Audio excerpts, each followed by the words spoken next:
wedge is still served internationally and one of the most famous salads I think we know today. But nonetheless, Delmonico's was the first U.S. restaurant that allowed women to dine unaccompanied by men. So I'm sure you've seen the photograph when there was the wonderful ladies' luncheon at Delmonico's. What does that mean? It means that if you were a woman, you could not dine alone. It wasn't until like I think the 1970s that women were allowed to have credit cards. So in the 1800s, you weren't allowed to dine alone.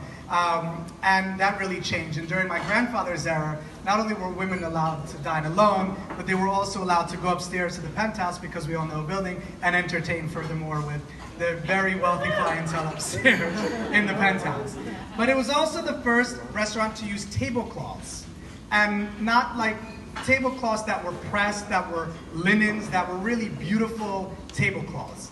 And presentation was a very big thing at Delmonico's. So when you picture, and if you can just imagine going back into time, you're leaving your home for the first time, your private chef isn't there, and you're going to a restaurant that you want to be like your home. So the rugs were always there, there were always Persian rugs, and it was really like leaving your townhouse and going to this exquisite place that duplicated and replicated your home. So tablecloths were a very big part of Delmonico's throughout every decade, that basically, even till today. So it also offered a printed a la carte menu and a separate wine list. In 1838 was the original date that they started doing that.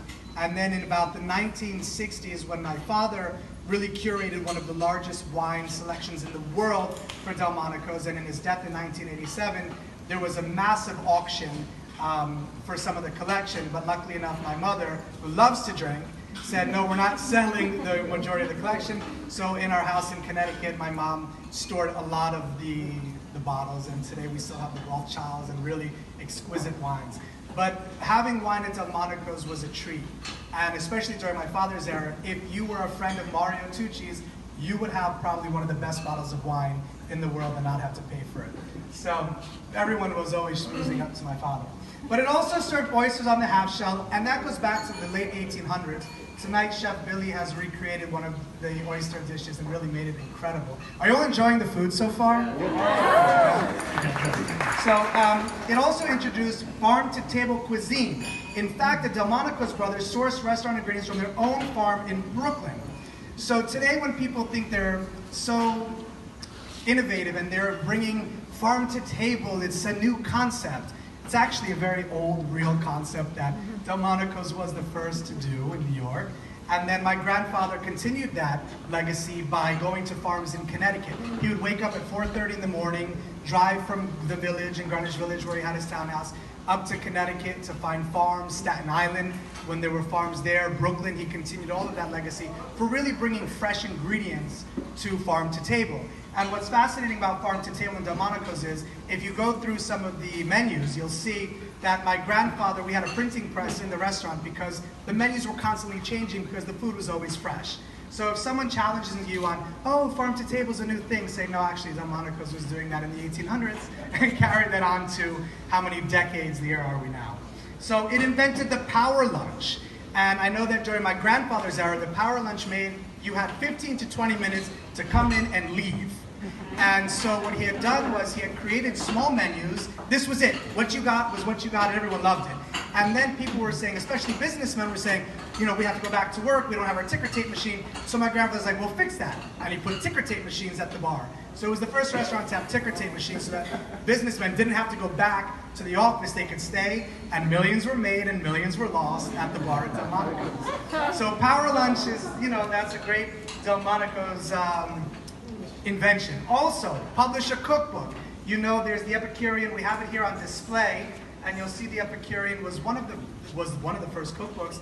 And even though there's a date of publication, realize that that book probably took about 15 to 20 years to make and to test the recipes. And if you try to do the recipes and you succeed, then do call me and let me know how you did it, because if you can find that 30-pound rack of lamb and know how to find a roux that goes with it and a pot that it fits in and all of that, you need to be on Top Chef. But later on we'll be doing a quick Q&A, so I really want you to think of questions. You know, we just brushed up on some of the things, but I'm open here for questions. Also, if you saw any of the archives, have any questions on what were from the archives, there's one utensil in particular from the 1800s And if you can tell me what that is, then I will buy you drinks at Delmonico's. But you can't get, like, you have to not already know. But, so write them down. Up front, we have pieces of paper. Throughout the evening, you know, just go over there and write. And please put, like, your social media tags as well, so that when we answer them, we know who you are, and we're grateful that you're asking us questions, because it's nice to know, like, what you want to know, what Delmonico's brought to the table. And then we'll put them in a champagne bucket? And a little bucket up front, and then around 8 o'clock or so, we'll talk about that, and we'll do our best to answer those questions. So in the meantime, MoFD, thank you guys so much for being here. We pulled this together. I flew up with these Florida archives. I have a home in Florida, and I have a lot of the archives there, and I flew up here yesterday, and today we did it. We did it. We were like, we certainly did. Anna Winter Fashion Week, we have to put our collection on the runway. And so we did our best for you to enjoy. But in the meantime, I'm going to turn this mic over to the director, Jean Nihol. Did I do it right? Yes. Okay, good. He's going to talk a little bit more about the history and significance behind tonight's menu, so give him a round of applause, please, everyone. Thank you. Thank you, Max. Appreciate it. One quick correction on that. Not the director, the culinary operations manager, and the curator, but appreciate the one. Yes, okay, fair. Thank you all so much for coming tonight to MoFD. We love having you guys. We love being a part of the Brooklyn community and the Manhattan community here. For those of you whose first time it is here, welcome. We're delighted to have